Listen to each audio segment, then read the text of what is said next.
दमोह में पार्षद को मनाने का काम नवनिर्वाचित विधायक जयंत मलैया को करना पड़ा है। मध्य प्रदेश में नई सरकार के गठन के पहले ही असंतोष अब सार्वजनिक होने लगा है और जिस बहुमत के साथ सूबे में भाजपा की वापसी हुई है, उसके बाद सूबे में कांग्रेस शासित नगर पालिकाओं और नगर निगमों की परेशानियां बढ़ सकती है।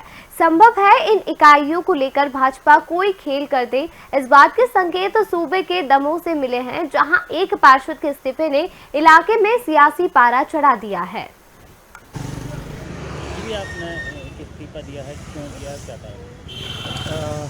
इस्तीफा दे रहे थे, मगर आदरणीय जयंत भैया जी से बात हुई, उन्होंने बोला बैठ के अपन जो भी समस्या है उनका हल करेंगे और आप इस्तीफा नहीं दो, तो फिर इस्तीफा नहीं दिया है।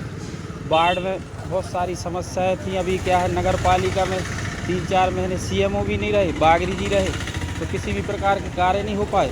और जो भी कर्मचारी थे हमारे वार्ड में, ठेके पे थे 3-4 कर्मचारी, 5 महीने से ठेका बंद हो गया, तो 3-4 कर्मचारी वहाँ से भी चले गए वार्ड में। अब कम कर्मचारियों में पूरे वार्ड की व्यवस्थाएं देखना कठिन है। नगर पालिका में कोई सुनने वाला नहीं। अब जिस अपेक्षा से हमारे वार्ड के लोगों ने हमें चुना था, जिस उम्मीद के साथ चुना था, अगर मैं उस पर खरा नहीं उतर पा रहा हूँ तो मेरा नैतिक दायित्व बनता है कि मैं इस्तीफा दे दूँ उस पद से। तो यही हमने इसी कारण से इस्तीफा लिखा था। और अब चूँकि आदरणीय जयंत भैया ने बोला कि नहीं, अपन बैठ के उसका हर चीज़ का हल करेंगे और उसके बाद अपन बैठ के बात करेंगे, फिर जो होगा आगे देखेंगे, तो इस्तीफा नहीं दिया है।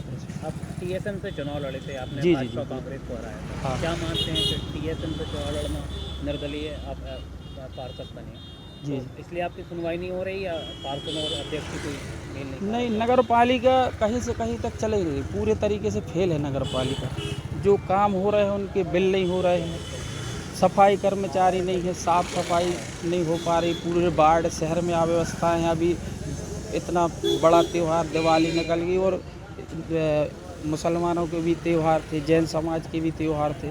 उस टाइम पे भी आप लोगों ने देखा कि जनप्रतिनिधियों ने सड़कों पे झाड़ुआँ लगाई, सफाई की। जैन समाज के हमारे युवा साथियों ने भी साफ़ सफाई की सड़कों पे जाके, तब जाके हमारे त्यौहार हो पाए। अगर इस तरीके से नगर पालिका चल रही है और लोगों को, जिन लोगों ने हमें निर्दलीय वोट दिया, अगर भाजपा और कांग्रेस से हम लड़ते हैं तो पार्टी का उसमें बहुत बड़ा वो हो जाता है कि पार्टी की एक वोट बैंक रहती, पार्टी की सीट से लड़ती तो अंतर होता है। मगर निर्दलीय अगर कोई व्यक्ति हमारे ऊपर विश्वास करता है और हमें जिताता है, तो हमारा भी नैतिक कर्तव्य बनता है कि हम उनकी अपेक्षाओं पर खरे उतरें। अगर हम खरे नहीं उतर पा रहे तो हमारा फिर नैतिक दायित्व भी बनता है कि हम उस पद को छोड़ दें। इसलिए हमने इस्तीफा देने की पेशकश की थी, मगर आदरणीय जयंत भैया ने मना किया, तो अभी अपनी रुक कर तो देखते हैं जैसा भी होगा। क्या लगता है कि ये कारण ये भी हो सकता है कि पार्षद और अध्यक्ष की बन नहीं रही है?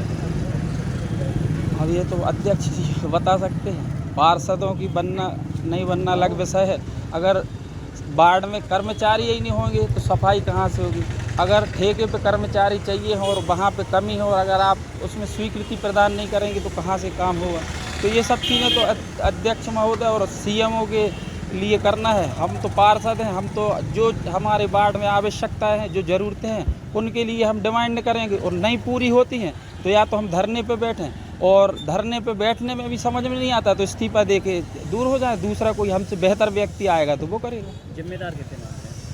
अब जिम्मेदार तो नगर पालिका है। अगर वार्ड में साफ़ सफाई नहीं हो रही है, विकास कार्य नहीं हो रहे, तो ये तो शहर की व्यवस्थाओं के लिए तो नगर पालिका जिम्मेदार है, उसके लिए तो किसी को। टीएसएम जैसे भारतीय जनता पार्टी में विलय हो गया, जी जी। अध्यक्ष के खिलाफ अविश्वास प्रस्ताव लाएंगे क्या? अब इस पर तो अभी कोई बात करने का मतलब नहीं है। अब वो तो सब लोग जब बैठेंगे, जैसी चर्चा होगी उस हिसाब से आगे सब बनेगा।